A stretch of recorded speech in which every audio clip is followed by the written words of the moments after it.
All right, let's jump right into this explainer. Today, we're looking at something incredibly raw. It's a deeply personal essay that maps out that awful, devastating gap between our highest aspirations and our absolute toughest mental roadblocks. We're going to unpack how severe anxiety, physical trauma, and addiction can just completely paralyze a person's life. And what's really fascinating here is how the author uses just one single everyday physical artifact to represent a whole universe of lost potential. It is a heartbreaking read for sure, but by breaking it down, we can really start to understand the actual mechanics of feeling totally stuck. We start right at the emotional core of this story, with a simple, desperate plea from the author. I want to change my life. I mean, it's a completely universal feeling, right? We've all been there. But what makes this so compelling is how this really profound desire is just constantly at war with reality. You know, the author isn't just dealing with your run-of-the-mill procrastination here. They are battling deep, debilitating layers of physical and psychological trauma.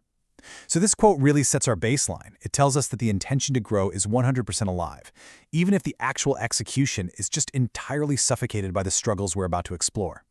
So, the physical anchor of our story is this passport. The author originally got it thinking, hey, if I just have this, I can go overseas anytime. It was supposed to be this tangible proof of a dream. But the reality? It sat there, completely unused, until it literally expired. And yet, the author still holds on to it tightly. It transforms from a regular travel document into this kind of haunting symbol of someday, right? It's like a monument to a life they desperately wanted to live but just couldn't reach. It really begs the question, how do you get so stuck that you can't even use the escape route you built for yourself?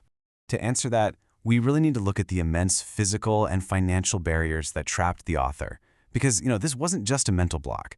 The text reveals this absolutely terrifying inciting incident. They were actually hit by a car going 45 kilometers per hour, and this left them with a permanent injury in their left leg.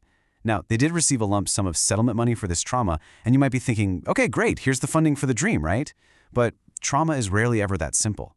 The source tells us that almost all of this money was just completely swallowed up by a rapidly accelerating alcohol addiction. So the literal means for escape became the fuel for their own entrapment. But despite all of this, despite being what in Japan is known as a hikikomori, which is a severe social recluse who struggles intensely just to step outside their front door, the author had this incredibly specific, wildly ambitious goal. They wanted to break free by studying in New York. The text actually describes them pushing through their agoraphobia, traveling to a major agency in the bustling city of Osaka just to say these exact words, "I want to go to America to study." I mean, it's a stunning contrast. On one hand, you have a person who is terrified of the outside world, and on the other, a person dreaming of plunging headfirst into one of the most chaotic cities on Earth. So the real kicker here is the sheer financial wall they hit when they actually looked into making this happen. 500,000 yen. That was the quoted cost for just a simple 2-week language program in New York.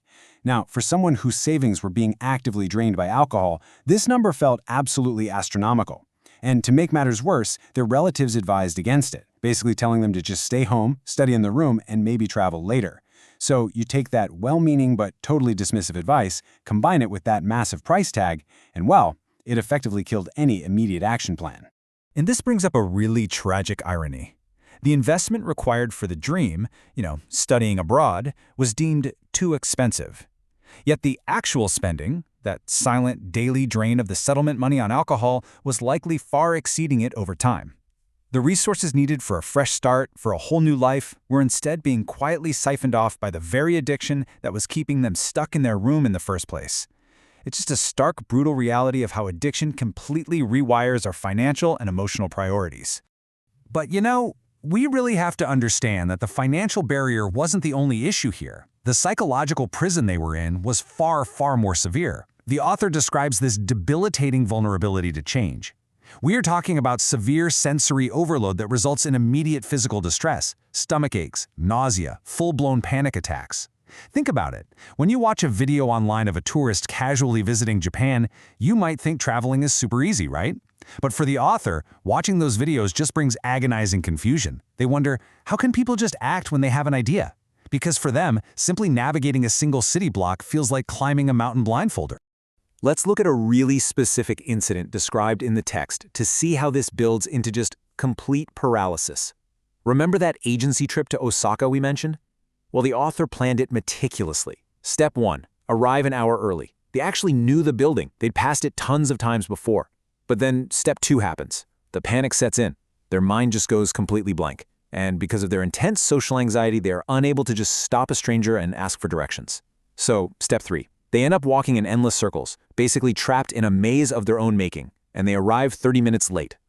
What should have been a simple errand turns into this exhausting, humiliating failure. And the thing is, this extreme hypersensitivity doesn't just cause minor delays or, a bit of embarrassment. It compounds into absolute real-world disasters. The source material outlines this job-hunting trip to Tokyo that just spiraled completely out of control. It perfectly captures how lacking those basic emotional coping mechanisms can turn a minor hiccup into a genuinely dangerous, costly ordeal. Just look at how rapidly this Tokyo trip unraveled. It starts with missing the last train connection, which, let's be honest, is a mistake anyone could make. But then they spend 5,000 yen on a taxi ride to a friend's place. They arrive, and they're locked out. Now, instead of problem solving, the anxiety completely takes over. They literally end up climbing a ladder to sleep on an apartment roof for the night. No way, right? By morning, their bank account is at 0, and they have to send an SOS to their parents just to get money wired for a night bus home. And this right here is exactly why the author believes that if they ever actually did go overseas, they'd probably never figure out how to get back to Japan. Which brings us to the author's stark present reality. They note that almost the entire decade of their precious 20s was spent locked inside a small room accompanied by absolutely nothing but alcohol. Now they're over 30, and they describe this alcohol demon as still clinging tightly to their back. They wake up hungover, surrounded by the literal wreckage of their stagnation, and they are haunted by this feeling that something essential as a human is missing. It's such a powerful, sobering reflection on lost time and the absolute grip of chronic anxiety. And this leads to what is arguably the most profoundly dark and honestly tragic moment in the entire essay. The author wakes up hungover, and their desk is just covered in leftover food. And eating that food is a cockroach. Now, the author normally hates bugs, but their mental state is so fragile and their self-loathing is so absolute right now. Plus, ironically, they mention having recently read up on the resilient history of the cockroach that they actually bow to the insect. They literally greet it, saying, "Ah, good morning, senior." They even offer it the food. They tell it, "You don't have to run away. Please eat." After that, the author steps away to go throw up from their hangover, but when they come back, the cockroach is gone. And the essay notes this with just this crushing sense of defeat. I mean, even a cockroach, arguably the most universally hated creature on Earth, didn't want to stick around them.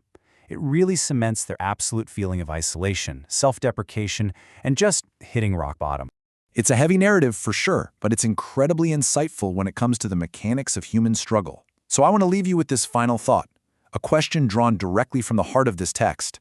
When our dreams outlive our courage, what do we do with the expired passports we leave behind? Do we just throw them away? Or do we keep them, like this author did, as a little reminder that the desire to change is actually still in there, just waiting for the anxiety to clear? Thank you so much for exploring this explainer with me today. I highly encourage you to think about your own expired passports and what they might represent in your life.